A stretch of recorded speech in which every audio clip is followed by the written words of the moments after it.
What force is needed to start to slide a 45 kilogram block of rubber across dry concrete?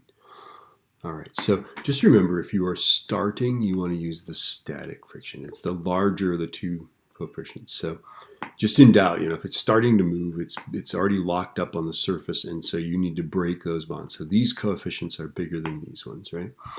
Okay, so let's see. We are going to start to slide. So it's going to be one of these guys, right? Rubber across dry concrete. So let's see, rubber on dry concrete. There it is. So our coefficient is, the static coefficient is 1.0, okay? And now we're all set. So our force of friction is mu times the normal force, right? Well, I assume this surface is level, so therefore our force of friction is just mu times m times g. So the force of friction is 1.0, that's our coefficient, right? Times 45 times g is 9.8, right? Okay, here it is. 1 times 45 times 9.8. Don't forget to multiply by 1 or you won't get the right answer.